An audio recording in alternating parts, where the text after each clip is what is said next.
Hey, badass business owners, welcome back to the show. Today, I want to talk about success and the fact that just because you look like you're successful doesn't mean you are successful. That just because a business looks like it's got more business than it can handle doesn't mean they're making any money. Listen, I don't want you to be a victim of your own success, so we're going to take some time and we're going to dive into understanding this concept. What I'm talking about is there are times when a business looks very successful from the outside, but on the inside, it's actually a failure and it's about to crash and burn and disappear altogether. And I don't want that to be you. I don't want you to be someone who runs a business that to everybody else, it looks like it's successful as heck, but at the end of the day, you have to close down the doors, close up shop, and leave. Now, how does this happen? Well, you see, sometimes we get confused and we assume that because someone's running around like the chicken with their head cut off and the fact that they're busier and busy, that they're filling their pockets full of money. And that is so not the case. You hear me preach it and talk about it all the time. First off, sales does not equal profit. Secondly, remember, sales minus cost of goods minus expenses equals your profits. And it's really simple to figure out that if you have a bunch of money coming in, but you have a lot of money going out, at the end of the day, there's just no profit left. And even worse, if the only money that you're making is you as a regular employee, well, you're not going to stay in business long either, because you're going to realize at some point that it is way better for you to go back to being an employee, because the only advantage to running your own business is the fact that you can set your schedule sometimes, okay? But at the end of the day, you have a lot less headache, working a lot fewer hours, and the fact that, you know what, you get all the benefits and all the other perks sometimes from being an employee. And that's one of the reasons why so many small business owners fail in their first year or two.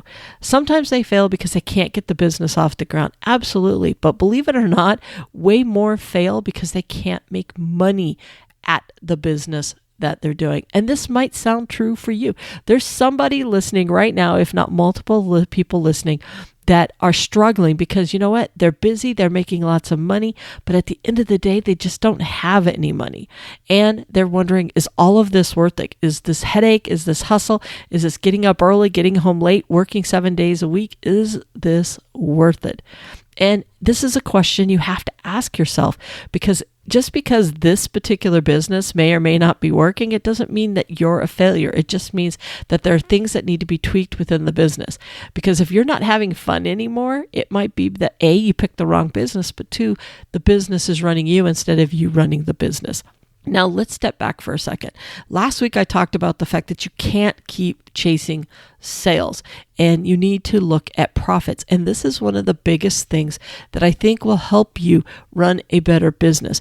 When we first start our business, we're out there chasing everything under the sun in order to get that business going. And what happens is we build a great word of mouth, we build a great business, people love us, and they keep sending more and more business to us. The problem is, if you never learn how to run your business, then this is why you can't stay in business, because at the end of the day, it's about the money you put in your pocket. Remember, you're getting paid two different ways. If you're doing it right, and this is what we need you to do, is you are getting paid as the employee in the business and you're getting paid as the business owner in the business. All right. There are a lot of big brands that you have known that have been around for years. There's some businesses that were in business for 100 years and they're having to close their door. They're having to close their door because at the end of the day, the sales just did not offset the cost of running that business. So if you take some of those big box retailers that are no longer around, big companies like Kodak and different ones, yes, you can sit there and you can build a case that they didn't change with the times. But the other thing they didn't do, you know what? The reason that Blockbuster isn't around, yes, a big chunk of it was because they didn't change to meet the demands of what today's consumer needed. But at the end of the day, the other thing is, as their sales started to drop, their profits also dwindled at a quick rate because their costs continued to be high. Had their sales dropped, if you go from, and I'm just picking a number, let's say you go from $1 million down to $500,000 and your costs and your expenses stay at that $1 million level, it's only a matter of time before you're going to crash and burn because you're going to go through every dime that you have in that company. Well, the same thing works for your business. If you're doing $100,000 in sales and all of a sudden it was to drop, if you don't adjust those costs, it's not going to work. If you're you're out working for somebody, and let's just say you have a job that you make $100,000, let's just say you're an employee somewhere, you make $100,000 and your job hours get cut or you get laid off or something changes, guess what? Your expenses start to eat up any money that you have, and pretty soon that does not work, which is why the panic sets in. So even if you were to go from a $75,000 job down to a $50,000 job, you have to change your expenses in your household. You change houses, you cut out things, you stop getting cable, whatever the case may be. Well, a business is no different. And unfortunately, a lot of people don't know how to pivot and make that difference so that they can make more money. Now, I'm not talking that your business is going down. You actually have the opposite. That's what today we're talking about, is the fact that you have a business that continues to bring in more and more sales. Well, but you're just not making more and more money. And part of that is because one of the things I see all the time is that a business starts to take off. And when the business starts to take off, the owner of that company decides to go out and hire extra hands. So they go out and they try to find other people to help them stay on top of all this business that they've created for themselves. Well, the problem is they've never adjusted for that employee coming in. And pretty soon, the profits of these extra jobs are being eaten up by the employee that they just hired. This is one of the reasons why I tell you all the time, if you are a solopreneur and you're being paid as an employee in your business, you need to make sure that you're accounting in your cost of goods for the hours that you work doing that job. Because now, let's just say you have a carpet cleaning business, and let's just say that, you have just been taking the money that's left over at the end of the day. Well, now you've got lots of business. You go out, you try to bring in someone else to help you with that carpet cleaning business. And now you're shocked because you didn't account for the fact that, for every job you were spending 2 hours on it, and you needed to set aside $20 an hour for yourself, being $40 of those costs being associated with the labor hours associated with doing that carpet cleaning job. Because now that you hire Johnny to do carpet jobs, you're thinking you're getting the same amount of money. You're charging, I'm just picking numbers, you're charging $120, but you're failing to forget that there's $40 set aside in there for Johnny to be able to come aboard and help you out. So what you're making off of each of those carpet jobs is very different, because now you're being paid as the owner on the leftover piece of what's going on, and not off of, you're not getting your labor hours and your business owner. When you're by yourself, you're getting business owner money, and hopefully you're getting business owner money, and you're getting employee money. In most cases, you're getting employee money first, right? Chicken egg thing. You get your employee money first for doing the job, and then whatever money's left over in the business you get as an owner. Well, when you start bringing people aboard to help you out, guess what? That employee money you were used to getting, you're now giving to somebody else. So you're with the scraps. Well, if you never learned to run your business at a profit in the first place, guess what? There ain't no scraps for you to get. Now you're not making money. You're just working harder, and your money's going out to all these different costs. I'm hoping this is making some sense, because I think a lot of people fail to understand that you've got to be diving into those business numbers. And this is exactly why, because you can be a victim of your own success. I've talked about this in the past. If you've listened to the show for a really long time, you've heard me mention that. A lot of times people are a victim of their own success. They do more and more business, and what's happening is there's the top line. Okay, the top line on your P&L is your sales, right? Your sales and your revenue. Your top line is growing really quickly, but your bottom line is not. And that's because your costs are running up and your expenses are running up in order for you to stay ahead of this business.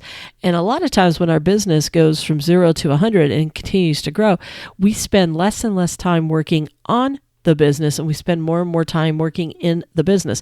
So as your business takes off, it needs you the most. It needs you, the CEO, the owner of that business, to be diving in and figuring out where the money's going. But instead, you are more of an employee when your business takes off, because you're spending more and more time trying to stay ahead of this business that you have coming in.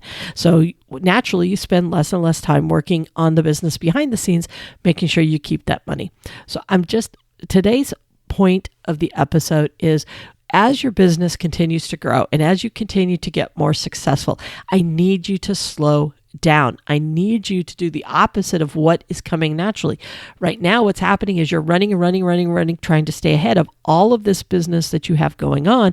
And the reality is you need to take a time out, because you need to get grounded and know exactly where every dime in your business is going. Because getting all those sales, all right, doesn't necessarily equate into more profit.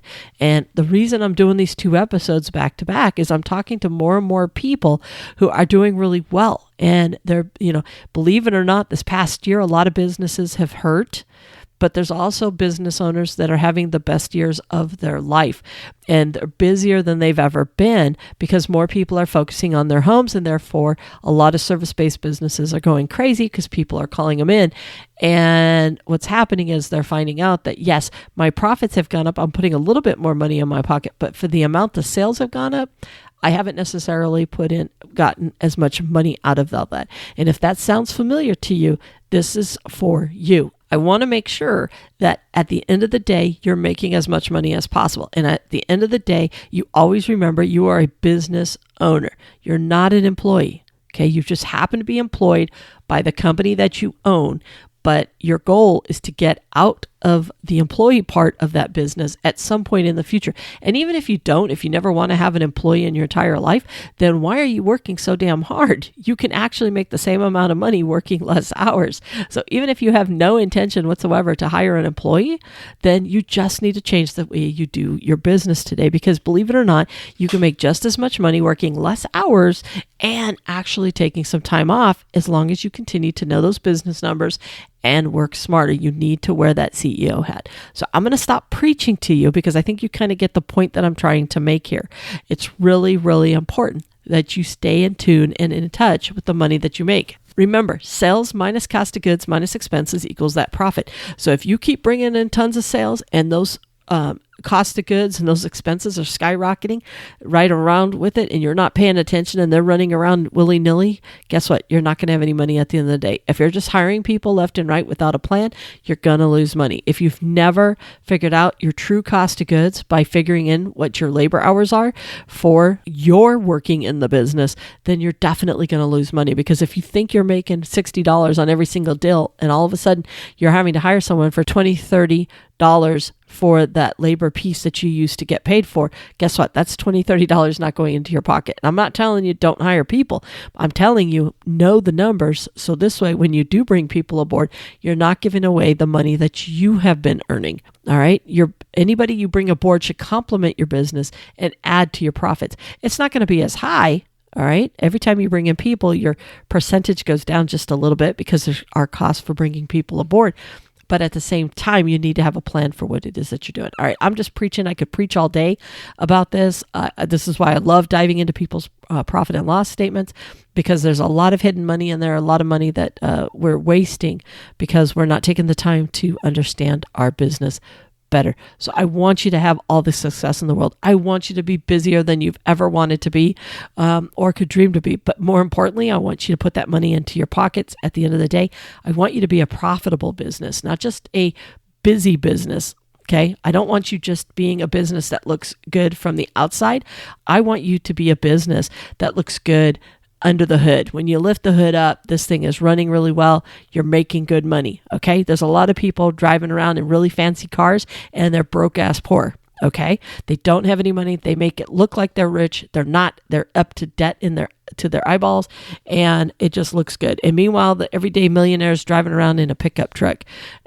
If you've ever studied millionaires and what most millionaires look like, they're not the ones that look like millionaires from the outside. Okay. So don't get hung up on other people's success. It's what does it look like under the hood? So just because someone's running around like a chicken with their head cut off, looking busier than they've ever been, they may not be making any money. And I don't want that to be you. Okay. I want you to be the pickup truck guy or gal who has tons of money and making tons of money because you run a very smart business. All right. I'm just rattling. Like I said, I could talk about this all day long, and I am done. I am out of here. Don't forget, learn your business numbers. Please learn your business numbers if you do nothing else. With that, get out there and kick some ass. All right, get out there. Talk to you later. Bye for now. Hey, badass business owner, before you go, as you know, I'm a huge believer in you knowing your business numbers. After all, it isn't about how much you sell. It's about what you keep. And the best way to grow your profits is to start diving in and understanding those business numbers. To help you on this journey, I have created the Know Your Business Numbers course. We will walk through how to read your profit and loss statement. You'll learn the key key calculations that'll help ensure that you're making a healthy profit on all of your products or services, plus a ton of other good stuff that'll help you learn how to use those business numbers to create even more sales and profits. Just check out the link below in the show notes or visit knowyourbusinessnumberscourse.com. So if you're ready to increase those profits, it's time you start diving into your business numbers.